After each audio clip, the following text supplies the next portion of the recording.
have explained it. You see that extended period of instability and insecurity, especially one resulting from a series of catastrophic events.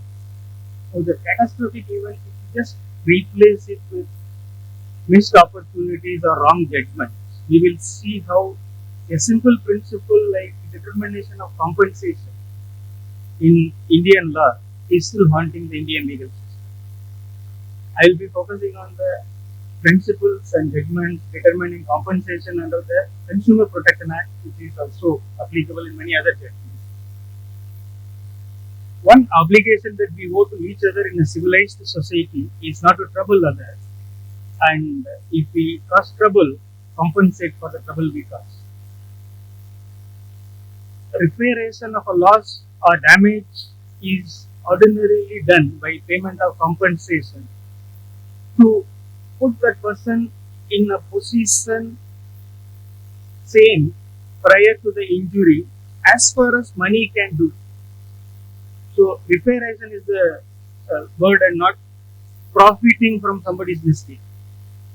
The Consumer Protection Act includes the meaning of harm, and that includes liability for mental agony or emotional distress attendant to personal injury or damage to the property. The attendant to personal injury or damage to the property is a key word which is missed in all our judgments.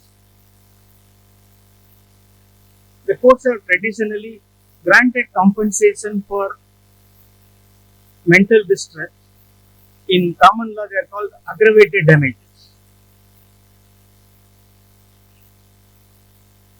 But in the Indian legal system, there was no provision earlier for payment of compensation for mental agony. Enactments such as Motor Vehicles Act or Code on Social Security, they prescribe compensation for disabilities caused by the accident and not for mental compensation. The Motor Vehicles Act originally, prior to 2019, contained some provisions for payment of compensation in the range of 1,000 rupees and 5,000 rupees for grievous and non-grievous offences. Now that has been done away with. Now, the problem in providing for mental distress is described by Shannon Byrne in her article, is the risk of claimants who suffered no real damages harassing the defendants by artificially inflating the damages and alleging all kinds of minor losses to which they are largely indifferent. To deal with that, the English courts have devised a formula where they say payment of compensation for mental distress should be treated as an additional harm and therefore an independent tort. So, in addition to a contract, we should also be doing something to compensate the plaintiff for additional harm caused to the plaintiff's feeling by reprehensible or outrageous conduct. In Addis and versus Gramophone Company, the House of Lords held damages to be awarded only if there is any real loss and not for injured feeling in a contractual action. Our Supreme Court also said a compensation or damages can be awarded only for actual suffering or loss and not for mental feeling. In medical negligence cases such as Nizam's Institutes and Kunal Saha, the court awarded damages for the actual suffering by the patients either prior to the death or during the time of treatment and not after that. And it also refused to grant compensation for the next of kin for the loss of companionship that they claim. Justice Bingham in England has held generally a contract breaker is not liable for distress, anxiety, vexation unless the purpose of the contract itself is to provide pleasure or relaxation. With this principle, the English courts have devised a methodology to grant compensation for anticipated or actual pleasure lost if in cases of travel and tourism and the holiday agreements. Even in those cases, they have always held that the compensation for mental distress or anticipated loss of pleasure should be a nominal amount and it is not huge. Now, in Indian system, if we see the Consumer Protection Act and look at the cases coming before the court, now we will see a large difference. The Consumer Protection Act was brought in only to provide speedier remedy to the consumers and not to deviate from the principles of determination of compensation. For the first time, Section 39 of this Act provided for punitive damages by district commissions and district forums. Existence of the provision for punitive compensation alone is an inducement for several people to approach the consumer courts and also enable some district forums to grant such compensation without clearly understanding the principles and this is the wrong examples. In Manveer Singh Negi, the claimant allegedly found some insects in a soft drink. And this is clearly inspired by our famous judgment we all read in our first year, or probably second year, Donald Stevenson.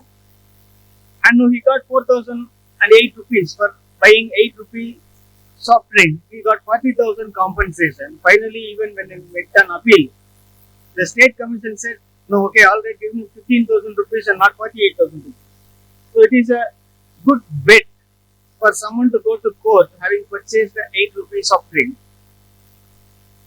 And you will be surprised if it is a soft drink you are getting 40,000 rupees, and if it is a brandy and you happen to be in Chennai, go to the Chennai district forum, you get 55,000 compensation because the similar insect was found in the brandy also.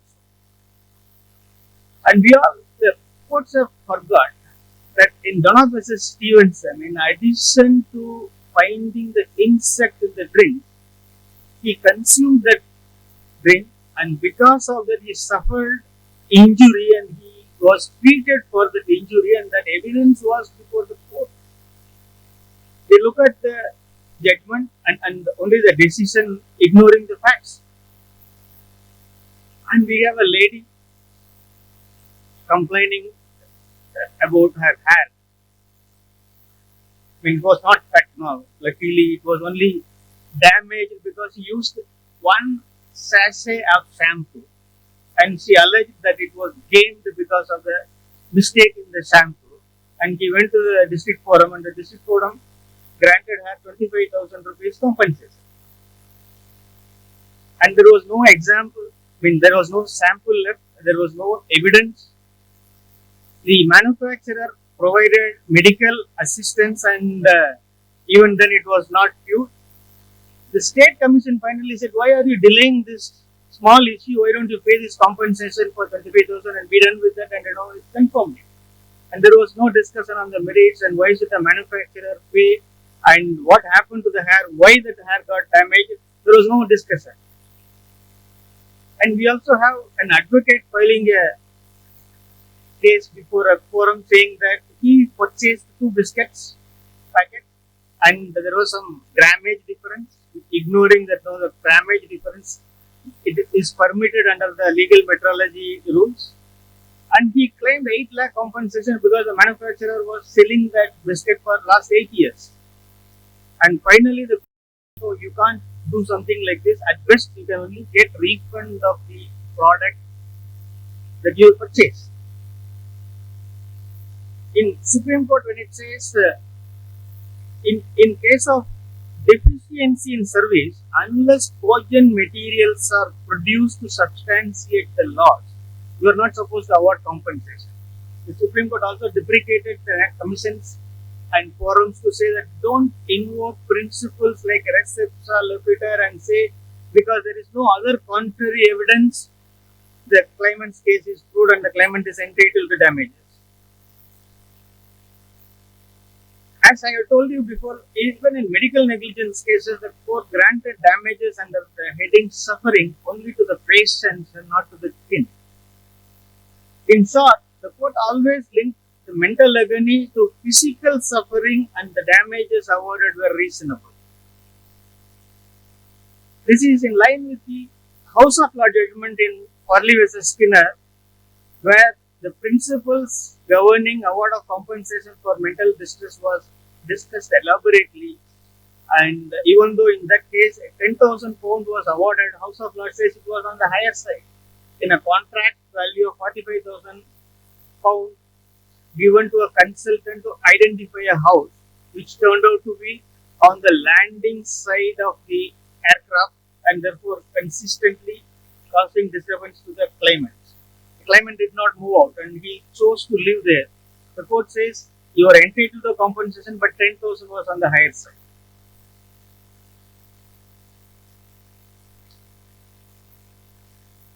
Well, doing this, the English courts have said the award of damages for mental distress should not contribute to a creation of a society bent on litigation.